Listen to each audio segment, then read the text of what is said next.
Bonsoir et bienvenue à ce nouvel épisode du Mac du GAM, votre rendez-vous mensuel sur l'actualité du marketing, de la publicité, des médias et du digital au Maroc et à l'international.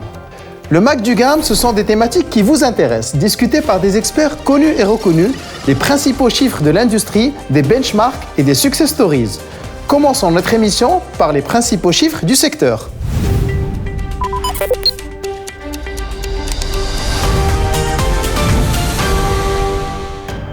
Selon l'étude Consumer Pulse d'Ipsos, le maintien d'une bonne santé figure en tête de liste des priorités de vie auprès de 60% des Marocains, en particulier parmi la génération X et les femmes. 46% du panel, notamment la génération X, donne également la priorité à l'éducation d'une famille, tandis que 24% principalement de la génération Z met davantage l'accent sur une bonne carrière.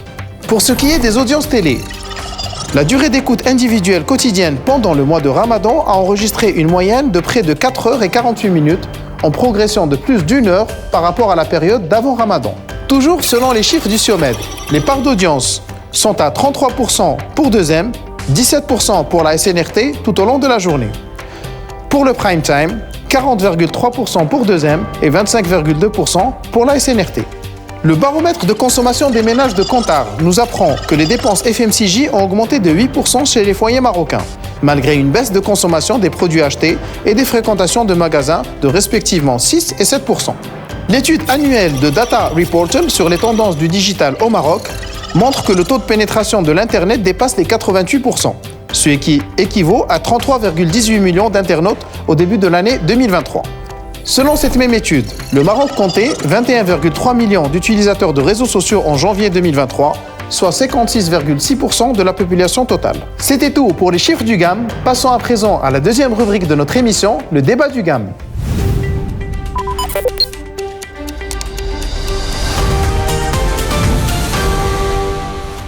Avec les changements des habitudes de consommation, la RSE, responsabilité sociale des entreprises, devient plus que jamais un élément clé de la stratégie des marques. C'est une réponse claire à des besoins de transparence, d'engagement, voire même de confiance pour les nouvelles générations. Comment est-ce que les marques abordent ce sujet ? Comment se concrétise cette vision de marque responsable ? Nous en parlerons avec mes invités, mais d'abord, vidéo. La RSE, responsabilité sociale des entreprises, est devenue un élément clé dans la stratégie de communication des marques. Elle est définie comme l'intégration volontaire des enjeux environnementaux, sociaux, économiques et éthiques dans leurs activités.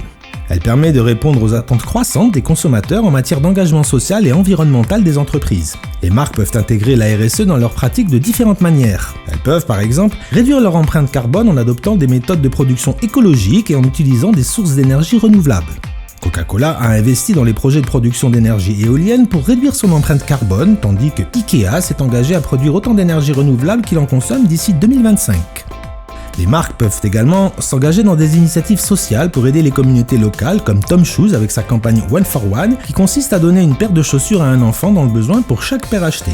Les consommateurs sont de plus en plus conscients de l'impact qu'ont les marques qu'ils achètent sur la vie sociale et environnementale, et ils sont plus susceptibles de choisir celles qui s'engagent dans des pratiques vertueuses de RSE. La marque de vêtements Patagonia, connue pour son engagement pour l'environnement, publie des rapports annuels détaillés sur ses pratiques de RSE. Selon une enquête de la Harvard Business Review, les entreprises qui adoptent de bonnes pratiques de RSE réalisent des performances supérieures à celles qui ne le font pas. Grâce à la RSE, les marques peuvent-elles construire une image de marque qui renforce la confiance des consommateurs ? Et quelles sont les orientations RSE qui correspondent réellement au positionnement de leur marque ? Donc la RSE au service des marques. J'en discute ce soir avec mes invités. Hind Chiguer, vous êtes responsable RSE CIH Bank. Marhaba bik maana. Merci Reda pour l'invitation, ravi d'être avec vous aujourd'hui. Pareillement, merci. Et Amjad Achour, Amjad, tu es expert en RSE, merci aussi d'avoir accepté notre invitation. Merci Reda, avec plaisir, merci pour l'invitation. Donc on parle de RSE ce soir, et je me tourne vers toi Hind pour une première question. De quoi parle-t-on exactement quand on parle de marque responsable ? Depuis quelques années, à partir des années 2010 plus exactement, on a vu l'accélération, même si la RSE date de bien plus longtemps, on a vu l'accélération de la préoccupation et de l'intégration de la RSE aux stratégies des marques et aux stratégies d'entreprise. La RSE, comme on le sait, c'est quand une entreprise agit en faveur du développement durable, donc dans un équilibre entre l'impact social, environnemental et économique. Aujourd'hui, elle a souvent été associée aux actions de mécénat, à tout ce qui est engagement citoyen, mais aujourd'hui, elle se veut intégrée au cœur du business. Elle se veut multidimensionnelle et elle accompagne l'innovation dans un souci d'impact, mais aussi de création de valeur durable. C'est vraiment intégré aujourd'hui dans la stratégie des entreprises. On parle de RSE qui était un phénomène de mode peut-être, mais aujourd'hui, ce que tu nous dis, Hind, c'est que c'est un vrai sujet qui concerne la stratégie de l'entreprise et quel est l'impact qu'elle peut avoir sur son environnement, sur ses parties prenantes, c'est bien cela? Exactement. Donc, c'est écouter les attentes de ces parties prenantes, les croiser avec la stratégie de croissance économique et par la suite aussi innover comme un aboutissement aujourd'hui dans les modes de création de valeur pour aller, comme on dit, du less bad vers le more good et créer de la richesse autour des préoccupations sociales et environnementales. Du less bad au more good, c'est-à-dire avant c'était juste pour faire un peu moins de mal à notre environnement, à notre société, et aujourd'hui on essaie vraiment d'être une action volontariste où on fait du bien. Voilà. Merci Hind. Je reviens vers toi Amjad, par rapport à ce que nous dit Hind, donc un peu cette dynamique qui est finalement l'intégration, passer du less bad au more good, intégrer ces dimensions-là dans la stratégie d'entreprise. Est-ce que tu peux nous dire ce qu'il en est au Maroc, de manière un peu plus élargie, si on prend du recul, qu'est-ce qui est en train de se passer au Maroc par rapport à la problématique de la RSE centrale et puis la RSE au service de marque particulièrement? Alors, moi j'ai envie de dire que la RSE au Maroc a démarré, ça a été d'abord une question de patron, j'ai envie de dire visionnaire ou avant-gardiste un petit peu. Ça s'est passé un petit peu de cette manière-là, où il y a eu d'abord du progrès social, on a fait des choses, des initiatives vis-à-vis des collaborateurs, c'était vraiment du progrès social. Et par la suite, il y a un cadre normatif qui est arrivé au fur et à mesure. Il y a eu la CGEM qui est arrivée avec un label RSE, qui a incité un certain nombre d'entreprises. Aujourd'hui, on est à plus d'une centaine qui sont labellisées. Donc ça a été un premier pas. Donc c'est un process par lequel, si je ne m'abuse, je parle sous ton contrôle, par lequel certaines entreprises vont répondre à des questions pour démontrer à quel point est-ce qu'elles sont conformes à une logique RSE. C'est bien cela. Disons que le label de la CGEM a été construit sur les bases des orientations de la norme ISO 26000 qui réglemente la RSE au niveau international. Donc les questions tournent autour de ces éléments. On va avoir un aspect social, sociétal, un aspect environnemental, mais il y a beaucoup d'éléments qui sont relatifs à tout ce qui est éthique. Dans la conduite des affaires, il y a un volet qui est sur le droit du travail, donc ça regroupe un certain nombre d'éléments. Et ce qui est intéressant de voir, c'est que à partir de ce moment-là, on a une réglementation aussi qui est arrivée pour les sociétés qui font appel public à l'épargne et qui, elles, doivent montrer patte blanche quelque part en donnant un certain nombre d'indicateurs qu'on appelle ESG pour le E de environnemental, social et gouvernance, où elles doivent montrer un peu leur démarche de progrès d'une année à l'autre. D'accord. Et donc cette réglementation, aujourd'hui, ne touche que les entreprises qui font appel public à l'épargne, mais on pourrait en viser. Qui font appel public à l'épargne, c'est les entreprises cotées en bourse, c'est bien cela? Entre autres. Entre autres. Entre autres. D'accord. Donc celles-ci, dans le cadre de leur dossier de préparation pour dire, bon voilà, pour faire un clin d'œil aux investisseurs, doivent aussi démontrer leur responsabilité sociale, sociétale, à travers des actions. C'est bien cela? C'est plus qu'un clin d'œil aux investisseurs, parce qu'aujourd'hui, on a une catégorie d'investisseurs qui se spécialisent à travers des fonds dans des sociétés qui sont, on va dire, responsables. D'accord. Donc c'est un filtre. C'est exactement un filtre. Comme on a pu assister, par exemple, en Europe, à des investisseurs qui se désengagent de sociétés qui sont dans l'énergie fossile, par exemple. Est-ce que c'est suffisant, Amjad? Aujourd'hui, de mon point de vue, j'estime que c'est pas suffisant, mais c'est un premier pas qui est intéressant. C'est un premier pas qui a pu, on va dire, engager une centaine d'entreprises aujourd'hui. C'est un premier pas qui est fait par des entreprises volontaires. Il n'y a aucune obligation derrière. C'est ça. Donc ça montre un peu la démarche de ces patrons d'entreprises qui souhaitent aller dans cette démarche-là. On a une réglementation pour les sociétés cotées, mais on peut être en attente je pense qu'on n'est pas à l'abri demain d'une nouvelle réglementation qui va arriver si on suit un peu les tendances qui se passent au niveau international et avoir plus de sociétés qui vont être cotées. Au-delà des aspects de philanthropie dont on a parlé tout à l'heure, la RSE va bien au-delà. Ça va jusqu'à accompagner par exemple des TPE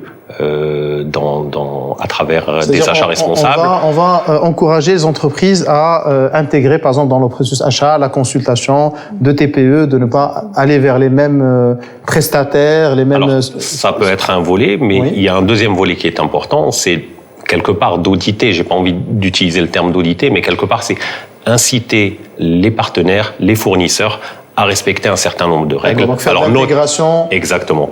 Ne serait-ce qu'en termes de droit du travail, c'est-à-dire l'interdiction du travail des enfants, avoir des collaborateurs tous déclarés, ça semble être des évidences, c'est pas forcément le cas pour toutes les industries. Donc une entreprise responsable ou une marque responsable va aller justement dans ce sens d'inciter un fournisseur à... Et c'est là où effectivement elle va avoir de l'impact, c'est-à-dire au-delà de son action elle-même, elle va avoir un impact sur son écosystème, sur son environnement pour inciter ses partenaires à upgrader également leur démarche responsable. CIH Bank est quand même une banque qui a, dans son repositionnement il y a quelques années, clairement fait le choix d'adresser une cible jeune. Beaucoup d'études, on a eu l'occasion de le traiter dans le Mac du Game, dans d'autres émissions. Donc c'est Gen Z, Gen X, Gen Y, qui sont de plus en plus sensibles à la notion de responsabilité des marques et des entreprises.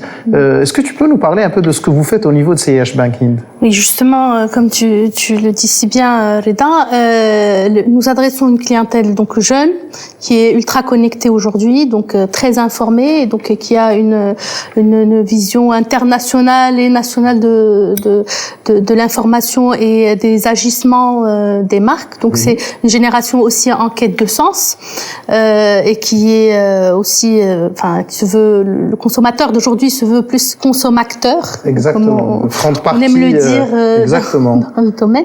Et donc, il faut accompagner cette quête de sens par un positionnement, non seulement une posture de communication, mais aussi par des actions concrètes. On a adressé jusqu'à aujourd'hui plusieurs sujets environnementaux comme la mise en place d'une ligne dédiée à l'efficacité énergétique et aux énergies renouvelables, mais aussi, je pense que tout le monde a pu voir, beaucoup de monde ont pu assister aux 2 campagnes de communication autour du genre, qui étaient, pour promouvoir nos produits, nos packs CIDT et CIDT Pro en faveur de notre clientèle féminine particulière et entreprise, et femmes entrepreneurs. Donc avec une tentative de changement des mentalités sur l'entrepreneuriat féminin, et puis aussi donner l'exemple par des success stories, donc 2 campagnes qui se sont succédées et qui montrent un peu... C'était en quelle année ces 2 campagnes? La campagne 2022 et 23, le 8 mars 2022 à l'occasion et 23. Autour du 8 mars, de la journée internationale des droits de la femme. On en a profité pour promouvoir notre produit. Donc des offres commerciales, donc la marque CIH Bank, c'est des offres commerciales, mais qui vont intégrer la dimension entrepreneuriat féminin, par exemple. Est-ce que c'est pas un peu cliché, Hind, de venir le 8 mars et de parler d'une offre pour la femme? Je me permets de te poser la question pour justement aller au-delà, parce que je sais qu'il y a une réelle stratégie derrière. Et justement, c'est ce que j'ai envie que tu partages avec nous aujourd'hui. Est-ce que c'est pas un peu cliché de venir juste le 8 mars et de dire, voilà, on a quelque chose pour la femme? On a voulu évoquer la question de l'entrepreneuriat, de l'autonomisation financière des femmes, qui aujourd'hui aussi a un enjeu piloté par Banque El Maghreb, notre banque centrale, qui a émis en 2021 une recommandation qui nous amène à communiquer des rapports sur nos actions en faveur de l'équité professionnelle et de l'autonomisation économique. Équité du genre. Ou ça concerne d'autres formes d'inéquité sociale? Non, équité du genre. Du genre, essentiellement. Donc il y a un rapport de Banque El Maghreb, c'est ça ce que vous dites? 2021, qui incite les différentes institutions financières à faire des efforts et à faire du reporting sur l'équité du genre. Oui, ce qui est particulier à CIH Bank, c'est qu'elle a commencé à adresser l'entrepreneuse femme depuis 2018. D'accord. Ce qui nous a permis, voilà, bien avant le rapport, ce qui nous a permis aujourd'hui d'avoir une part de femmes sur les produits Ntelaqa qui s'élève à 31%. Versus 17% pour le marché.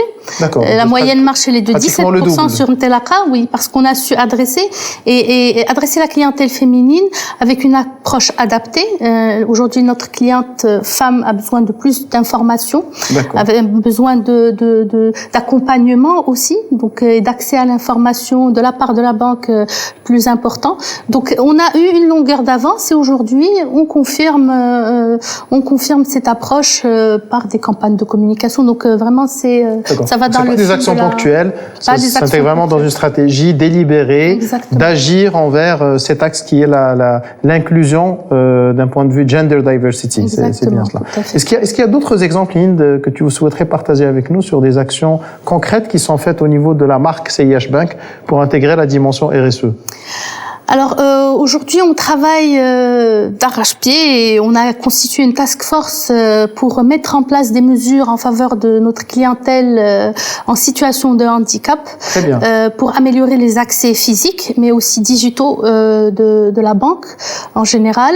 Il y a plusieurs questions qui se sont posées dans le cadre d'un groupe de travail qui intègre, dirigé par Banque El Maghreb, qui intègre aussi les associations de défense des droits des personnes en situation de handicap et les banques pour réfléchir de manière sectorielle aux meilleures pratiques à adopter pour améliorer aujourd'hui et supprimer les freins à toutes nos clientèles en situation de handicap. Merci beaucoup, Hind, pour ces partages, ces exemples, et ça fait plaisir de voir une institution comme CIH Bank entreprendre ce type d'action, et j'espère effectivement que ça donnera envie à d'autres institutions de le faire. Je voudrais revenir vers toi, Amjad, et il y a un point qui a été évoqué, je me suis dit je dois retourner la question vers Amjad, entre une marque engagée, responsable, et une marque philanthrope. Tu en touchais un peu un mot. C'est quoi la différence finalement entre une action ponctuelle, commerciale, je célèbre le 8 mars, une action ponctuelle où je fais une donation de ceci, c'est là et j'en parle, et une marque réellement responsable, engagée? Comment est-ce qu'on peut faire la différence entre les deux pour le consommateur lambda? La différence, elle est simple, c'est une question d'impact. Quel est l'impact d'une distribution, j'ai envie de dire, de ftor pendant le Ramadan, et d'une dynamique qui va favoriser l'inclusion financière de personnes qui sont à la marge parce qu'elles ont un handicap ou parce qu'elles ont une formation qui est différente. Parce que j'aimerais aussi rebondir sur l'aspect diversité dont on vient de parler. Moi, de ce que j'ai pu observer pour les différents clients auprès desquels j'interviens, dès qu'on parle de diversité, il y a quelque chose dans le cerveau qui mène directement à la diversité genre. La diversité est beaucoup plus vaste. Aujourd'hui, on parle de diversité genre, il y a la diversité handicap. Le Maroc est devenu un pays d'accueil, donc demain, on aura une diversité aussi de nationalités, c'est quelque chose qui va arriver. On assiste à quelques entreprises qui font des efforts à ce niveau-là, et je ne parle pas uniquement des entreprises qui ont des filiales à l'international et en Afrique notamment, mais je parle de plusieurs entreprises qui sont en train de passer le cap. Il y a un exemple aussi, j'ai eu on va dire une collaboration avec une entreprise qui est en train de reformuler toute sa démarche au niveau des ressources humaines pour justement inciter au recrutement de personnes qui sont issues de formations différentes de celles qu'on recrute classiquement, de gens issus du milieu rural notamment. Donc voilà, il y a un changement qui est en train d'intervenir, mais la diversité ne s'arrête pas uniquement à la diversité genre, mais il y a un certain nombre d'éléments. Voilà. Pour revenir à la philanthropie, c'est une question d'impact. Quel est l'impact de l'action qu'on va avoir? Alors, malheureusement, des fois, c'est une incompréhension. On peut pas jeter la pierre à l'entreprise ou au responsable de marque, mais quelquefois, on a l'impression qu'en faisant une action, on va communiquer autour et ça va générer des ventes, peut-être à très court terme, mais il faut regarder un aspect beaucoup plus large. J'ai envie de citer un ou deux exemples d'entreprises qui se sont très tôt engagées dans le textile. Par exemple, la marque Patagonia s'était engagée à l'international. C'est une référence reconnue où le consommateur sait qu'il va acheter un produit durable. Parce qu'on est sur tout ce qui est coton équitable. L'entreprise, la marque est capable de démontrer sur toute sa chaîne de valeur, de l'approvisionnement à la confection, à la façon, à la vente, sur toute la chaîne de valeur, qu'elle va intégrer la dimension responsabilité environnementale en l'occurrence, mais pas que, inclusive, pas que social, parce que quand on est dans tout ce qui est culture du coton équitable, on est aussi dans une dimension sociale. Économie circulaire, redistribution des richesses et ainsi de suite. On va retrouver la même chose dans la chaîne du cacao, par exemple. On retrouve c'est la même dynamique. Il existe aussi une marque qui est une référence dans le domaine de la RSE, c'est The Body Shop, qui avait interdit tout ce qui était essai sur les animaux. Et ça, c'est documenté. Après, moi, j'ai envie de citer une marque marocaine, qui est Marjane, qui aujourd'hui a lancé la filière durable.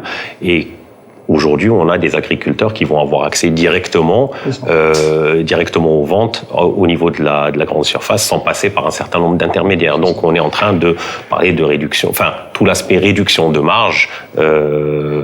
Et impact sur le consommateur finalement, parce que quelque part, on augmente le pouvoir d'achat en permettant des circuits plus courts, donc plus responsables de mon point de vue environnemental, plus durables parce qu'ils sont backés économiquement. Je reprends l'exemple. Le mois de Ramadan est derrière nous, effectivement, bravo à toutes les entreprises qui ont contribué à faire des ftours. C'est pas pour combattre cela, mais ça ne peut pas se suffire à distribuer des ftours. Il doit y avoir des démarches plus profondes où on va finalement sur le long terme avoir de l'impact sur des populations, leur permettre d'être plus à même de se prendre en charge. Ça fait partie aussi de la responsabilité des marques. Tout à fait. Il y a également des marques qui vont investir dans des produits qu'on va appeler affordable. C'est des produits, on va dire, à un prix plancher, qui va permettre à une certaine population d'avoir accès à ces produits. Et ça, on le retrouve dans le secteur agroalimentaire. Donc là, on a un réel impact parce qu'on va favoriser le pouvoir d'achat. Finalement, c'est plus durable, Amjad. Je te pose la question, mais j'aimerais également entendre Hind par rapport à ça. Finalement, quand on intègre la responsabilité de la marque et l'économique, c'est plus durable parce que ce n'est pas un out of pocket, mais ça devient partie intégrante de la stratégie de la marque. C'est un peu ce que nous sommes en train de dire. On est aujourd'hui à l'ère pas seulement du digital, mais d'un consommateur qui est averti, donc il sait ce qu'il achète. Un consommateur, comme disait Hind. Exactement. Il est conscient de son acte d'achat. Il va regarder quel est l'impact de son acte d'achat. Il va avoir le choix parce qu'aujourd'hui on n'est plus dans des situations monopolistiques, mais il a le choix entre plusieurs marques. Donc il va faire son acte d'achat quelque part aura un impact sur l'écosystème, que ce soit sur l'agriculteur quand on est dans l'agroalimentaire ou autre, et il est beaucoup plus conscient et sensible à son acte d'achat. Hind, je reviens vers toi justement pour comprendre, au sein d'une institution qui est la vôtre, comment est-ce que tout cela est intégré dans votre manière de fonctionner? Comment est-ce que la gouvernance de l'entreprise, de CH Bank, a été repensée de sorte à ce que ces éléments d'impact, d'inclusion, de D&I, Diversity and Inclusion, etc., soient intégrés dans la manière avec laquelle les packs sont pensés, l'expérience client et ainsi de suite? Qui fait et comment fonctionne finalement la RSE au-delà de la fonction que vous chapeautez? Comment ça fonctionne à l'intérieur de la banque?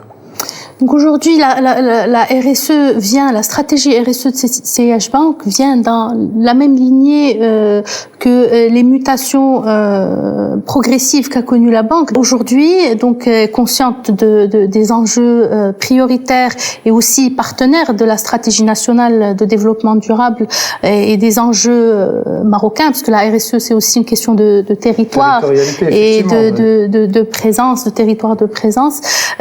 Nous essayons, CH Bank a essayé d'y répondre en mettant en place une gouvernance de la RSE, donc qui est aujourd'hui pensée au plus haut niveau de sa structure de gouvernance, notamment son conseil d'administration. Donc la stratégie RSE est validée, portée par le conseil d'administration, et les suivis à travers un comité RSE présidé par le président et constitué du directoire de la banque et aussi des fonctions directement concernées. Une fonction RSE a été créée en 2022. D'accord. Donc, pour prendre en charge la stratégie définie à travers un réseau de contributeurs, donc une vingtaine d'ambassadeurs RSE qui ont été formés, qui sont sensibilisés et qui sont logés dans toutes les fonctions contributrices. Je citerai la finance, la direction financière, la direction achat et logistique, notamment pour tout ce qui est chaîne de valeur et intégration de notre stratégie et de nos attentes sur ces éléments chez nos fournisseurs. On a aussi des contributeurs au niveau de la banque, bien sûr, donc en termes de métier, au niveau des risques. Nous sommes notamment en train d'intégrer les exigences de la directive 5W de Banque El Maghreb, qui demande aux banques d'intégrer dans le cœur de leur métier, notamment dans l'octroi de prêts aux entreprises, les questionnements environnementaux, sociaux et de gouvernance. Donc nous travaillons conjointement avec la direction des risques. Donc tout cela, donc avec ces ambassadeurs, la fonction RSE qui est un peu le hub d'expertise, qui est aussi un peu le pilote du changement et du déploiement et du suivi des 52 projets qui font aussi partie aujourd'hui du plan d'action de la stratégie pour accompagner la transition et essayer d'inscrire, comme on disait, les préoccupations sociales et environnementales au cœur du métier de la banque et faire foi et faire honneur au slogan de la banque qui est la banque de demain dès aujourd'hui. Et donc voilà, c'est aussi aujourd'hui la mission de la fonction RSE. Comment faire en sorte qu'il y ait plus d'entreprises qui aient cette volonté au plus haut niveau d'intégrer une logique responsable dans le fonctionnement des marques et dans leur interaction avec leur public? Alors, malheureusement, la volonté, il faut qu'il y en ait, c'est clair. Et en général, c'est une volonté, comme je disais tout à l'heure, d'un dirigeant, du conseil d'administration, d'un actionnaire peut-être étranger. Donc, ça reste la bonne volonté. Pourquoi étranger ? Étranger parce qu'il a une réglementation qui va imposer, qui va le contraindre. D'accord. Et j'allais y venir. Et malheureusement, sans une contrainte réglementaire quelque part, on va se limiter à quelques acteurs qui vont avoir bonne conscience, qui vont vouloir entamer une démarche de progrès, faire bouger les choses.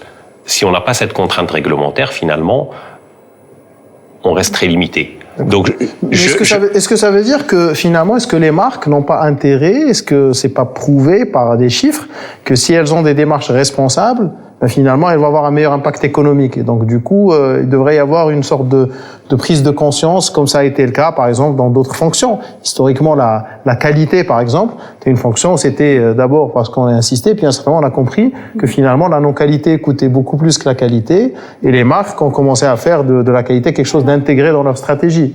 Alors, encore une fois, j'ai envie de prendre un exemple. Vous avez des sociétés qui vont commercialiser des produits, notamment l'agroalimentaire, parce que c'est là où c'est assez particulier. D'accord. Donc, en commercialisant aux États-Unis, vous devez répondre à un certain cahier de charges aux normes américaines en termes de sécurité alimentaire, notamment. C'est la même chose pour d'autres produits. Donc, si vous voulez, avant de pouvoir commercialiser ces produits outre-Atlantique, vous devez répondre à ces obligations. Donc, quelque part, il faudrait qu'il y ait une réglementation qui va être de SMIC, un minimum de conformité. Parce qu'aujourd'hui, le SMIC minimum, c'est répondre à la réglementation locale. Et c'est là où on voit un peu une différence entre les entreprises et les tailles des entreprises. C'est-à-dire que dès qu'on est sur de la PME, on estime que, petite PME, j'entends bien, on estime que le fait de répondre aux obligations légales, on est bon. Oui. Alors que la RSE vous demande d'aller au-delà des obligations légales. Un peu plus. Oui.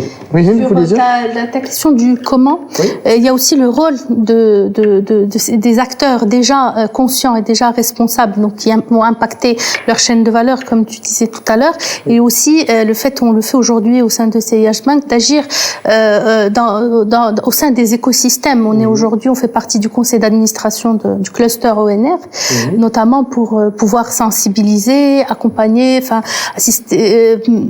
organiser des conférences autour de l'efficacité énergétique, de la transition énergétique. Donc, quand on est responsable, on est aussi acteur du changement dans ces écosystèmes. Sur ta question du pourquoi et quel impact économique, donc dépendant de l'activité de l'entreprise, on va voir aujourd'hui des répercussions directes, des gains en matière d'économie de matières premières, en matière de consommation énergétique sur la partie efficacité énergétique et énergie renouvelable, mais aussi à plus long terme l'accès à des marchés plus larges avec une clientèle aujourd'hui qui est consciente et qui va adopter des produits même un peu plus coûteux mais responsables, et en termes de risques. Pour revenir aux patrons visionnaires, aujourd'hui, à part la centaine d'entreprises qui est labellisée CGEM, il y a aussi une quinzaine d'entreprises qui adhèrent au Global Compact des Nations Unies. Donc là aussi, on est sur une démarche qui est complètement volontariste, où il faut... Une quinzaine d'entreprises marocaines qui ont fait le choix. Voilà. Maintenant, moi, ce que je dis, c'est il faut peut-être pas forcément attendre une réglementation, mais quand on a envie de faire un pas supplémentaire, il y a également des labels internationaux. Il y a le label B Corp, par exemple, qui est aujourd'hui, on va dire, le nec plus ultra en matière de labellisation RSE. Aujourd'hui, c'est 2000 entreprises dans le monde. Je ne suis pas certain qu'il y ait une entreprise marocaine, mais ça ne m'étonnerait pas que dans peut-être les années à venir, il y ait des entreprises qui s'intéressent déjà au sujet et à répondre à aux normes du B Corp. Madame, monsieur, je vous remercie pour ce débat très riche, très intéressant. Je vous remercie pour votre générosité dans le partage. Dernier mot avant de passer à notre rubrique suivante, Hind? Je remercie Reda déjà pour l'invitation et voilà, aujourd'hui nous sommes ravis de contribuer aussi au rayonnement de la RSE et peut-être à rendre de nouvelles entreprises plus responsables. Donner envie à des marques aussi d'intégrer un peu dans cette logique que disait Amjad, de manière volontariste. De manière volontariste, et de contribuer à la dynamique autour de la RSE. Merci Hind. Amjad? Moi, j'ai envie de dire qu'il y a une dizaine d'années, la RSE était un mot un peu barbare. Aujourd'hui, j'ai l'impression que tout le monde connaît ça, donc c'est parfait. Ça veut dire qu'il y a eu du chemin qui a été traversé, qu'il y a eu un effort, on va dire, de connaissance du sujet par le grand public aussi. Donc c'est bien. Ça veut dire qu'on est sur un trend plutôt intéressant. Merci Amjad. Je vous garde avec moi. On va passer à présent à la deuxième rubrique de notre émission, les news du GAM.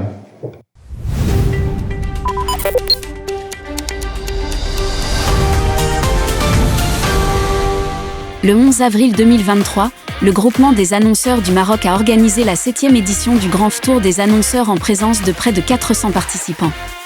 Cet événement majeur a été marqué par des moments d'échange dans une ambiance conviviale et animée. Cette occasion a permis au GAM de faire le point sur ses réalisations et différentes actions menées sur l'année passée. Le président du GAM a exposé les résultats obtenus, tels que l'organisation de l'ADS qui a réuni en 2023 près de 2800 participants de 47 pays et 65 intervenants.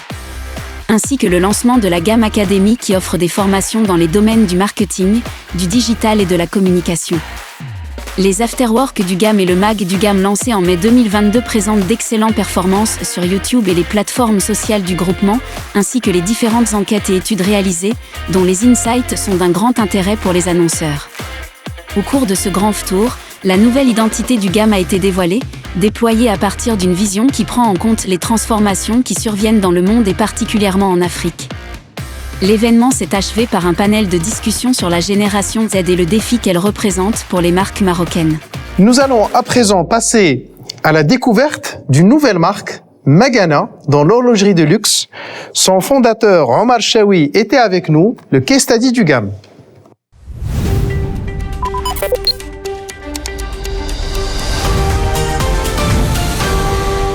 Je me posais la question pendant ma carrière, pourquoi est-ce qu'il fallait qu'une montre mécanique devait coûter aussi cher qu'elle ne coûte? Aujourd'hui, en 2023, au 21e siècle, avec des outils qui existent grâce à Internet, Shopify entre autres, Instagram, Facebook et j'en passe, il est tout à fait possible et concevable, et c'est le pari qu'on fait avec Magana, de communiquer directement avec le client final et d'être en vente directe de la marque au client final sans nécessairement passer par un modèle économique classique. Chaque montre sera très rare. La première, celle que je porte, qu'on a lancée à la mi-avril 2023, il s'agit d'une édition limitée de 212 pièces. Petit clin d'œil à mes origines marocaines à nouveau.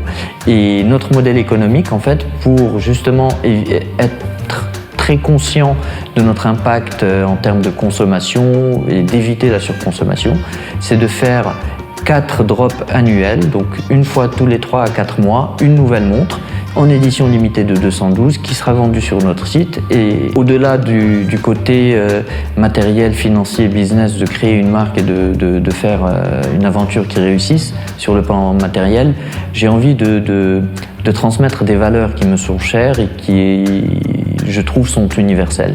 Il s'agit d'une valeur de culture, dans le sens où tous, autant que nous sommes, nous venons d'horizons différents, de cultures différentes, et chaque culture gagne à être connue, découverte, partagée. Une deuxième valeur qui est la valeur du ensemble, où personne n'arrive nulle part tout seul, malgré le terme self-made man.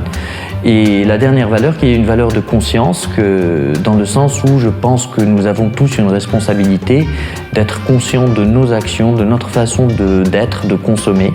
Dans le cas de Magana, nous avons pris un commitment. Chaque produit vendu, nous allons financer la plantation de 212 arbres dans la région subsaharienne, qui va du Sénégal à la Somalie, dans le projet de la ceinture verte d'Afrique. Un projet qui a pour ambition de planter 1,5 milliard d'arbres et qui a pour objectif donc de stopper l'avancée du sable du Sahara vers le sud, mais aussi d'améliorer les rendements agricoles dans ces zones-là, de permettre aux agriculteurs d'apprendre comment mieux gérer leurs terres et un certain nombre de choses. On fait ça avec une ONG qui s'appelle Trees for the Future, qu'on peut trouver sur trees.org et qui est absolument fantastique. Et donc notre objectif, notre KPI principal, c'est que chaque année, on veut planter au moins 180 000 arbres à travers la vente des produits Magana, avec un objectif à terme un peu ambitieux, je l'admets, mais tout à fait faisable, qui est d'atteindre 2 millions d'arbres à la fin de notre 5e année d'existence. Voilà donc une marque dans l'horlogerie, responsable, avec une logique de durabilité. Qu'est-ce que vous en pensez? Un petit mot par rapport à ce que nous venons de voir? Donc on est parfaitement dans le modèle de la marque responsable et aussi partenaire des actions citoyennes. Donc ravi de voir aujourd'hui une marque marocaine de luxe adopter une posture et un engagement responsable de la sorte. Merci. Voilà. Amjad? Cet engagement est vraiment très louable. Je trouve que le lancement de la marque avec dès le départ cet engagement va un peu l'ancrer dans cette démarche de développement durable et d'impact quelque part. Donc je trouve que c'est une très bonne initiative. On lui souhaite bon vent. Merci encore une fois d'avoir accepté notre invitation. C'était le Mac du GAM, votre rendez-vous mensuel de l'actualité du marketing, de la publicité, des médias et du digital au Maroc et à l'international. Je vous donne rendez-vous le mois prochain pour un nouvel épisode.